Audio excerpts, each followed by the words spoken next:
Comme tous les êtres opprimés de l'histoire, l'esclave moderne a besoin de sa mystique et de son Dieu pour anesthésier le mal qui le tourmente et la souffrance qui l'accable. Mais ce nouveau Dieu, auquel il a livré son âme, n'est rien d'autre que le néant, un bout de papier, un numéro qui n'a de sens que parce que tout le monde a décidé de lui en donner. C'est pour ce nouveau Dieu qu'il étudie, qu'il travaille, qu'il se bat et qu'il se vend. C'est pour ce nouveau Dieu qu'il a abandonné toute valeur et qu'il est prêt à faire n'importe quoi. Il croit qu'en possédant beaucoup d'argent, il se libérera des contraintes dans lesquelles il se trouve enfermé, comme si la possession allait de pair avec la liberté. La libération est une ascèse qui provient de la maîtrise de soi. Elle est un désir et une volonté en acte. Elle est dans l'être et non dans l'avoir.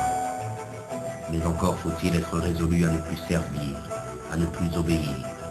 Encore faut-il être capable de rompre avec une habitude que personne, semble-t-il, n'ose remettre en cause.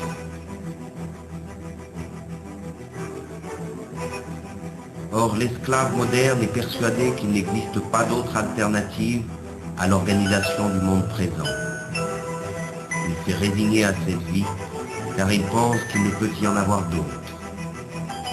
Et c'est bien là que se trouve la force de la domination présente. Entretenir l'illusion que ce système, qui a colonisé toute la surface de la Terre, est la fin de l'histoire.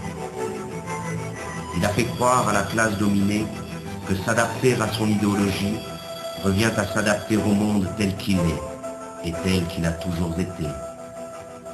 Rêver d'un autre monde est devenu un crime, condamné unanimement par tous les médias et tous les pouvoirs. Le criminel est en réalité celui qui contribue, consciemment ou non, à la démence de l'organisation sociale dominante. Il n'est pas de folie plus grande que celle du système présent.